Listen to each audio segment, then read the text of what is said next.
If we don't have trust, we don't have anything. Story time. This will make sense to who it's meant for it to make sense to.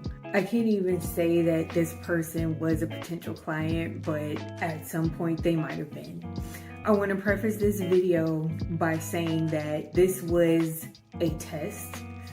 God used me to test me in this moment. If it lines up with the truth, trust it. With a potential client going in this, they were trying to make it seem like they trusted me, but going in initially, they did not trust me at all because of their previous grant experience. And I felt like this person just needed education and needed to know how this process works. I educated, I told them the process, I walked them through, I even mentioned my contract.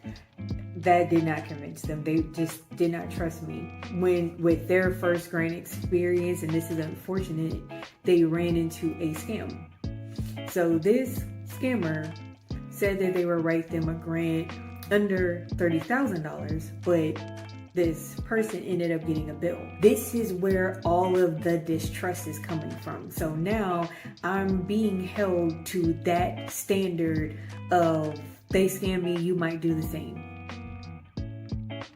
In that instance, I understand it's not right to punish someone for mistakes that someone else did. This individual thought to take my price, divide it by the number of grants that I would write for them in a month, and then put it down to 5 and tell me that they will be willing to pay $250 for me writing them 5 grants. I told them no. This whole time God was just dealing with me with this individual, and then I heard God tell me, suggest that you'll do it for $700. I said, God, no way, I would not do that.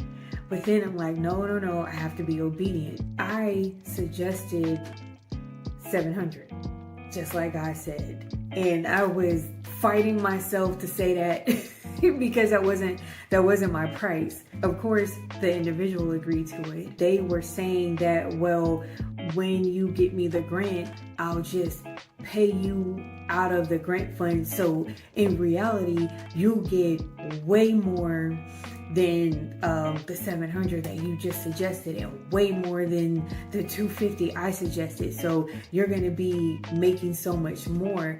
And I had to explain to them how I cannot take funds as payment out of the grant, because the grant is strictly for those funds that you listed for. And this is rare, but unless this person is an employee working for a nonprofit and they apply for a grant of that type, then absolutely. Or in the rare instance that the grantor says that it is okay for you to compensate a grant writer, then so be it. This individual just kept telling me, like, basically I was missing out. My thought was, how do we know we're getting a grant when they're not guaranteed? And once I write it, that's it. It's really out of my hands. And also, that wouldn't be a good look if I'm getting grant funds out of the grant and you as a nonprofit leader are allowing this. They have different rules in place that we have to follow so that doesn't happen. And I don't want to abuse or misuse funds. Whenever I did the math on my price, I am classy and sassy. I did the math on the median annual income of hired grant writer, grant professional, someone that's managing grants. When I did, it was over $80,000. I told that really you owe me between $4,500 and $5,000 for the month for me writing you this. This individual did not agree with that. As you guys know, I am a workshop presenter at SCORE, so I delegated them to their nearest SCORE office, because SCORE helps you with your business as well as your nonprofit. They help you build from the ground up and scale. That's one thing I did. This whole thing, it was like 2 weeks later, but going through this testing, it was all about God testing me as a business owner. Like, do you know your worth? This is your worth. This is your price. This is your worth. This is what you're doing. Are you okay with that? Or are you okay with settling below your means? The moral of that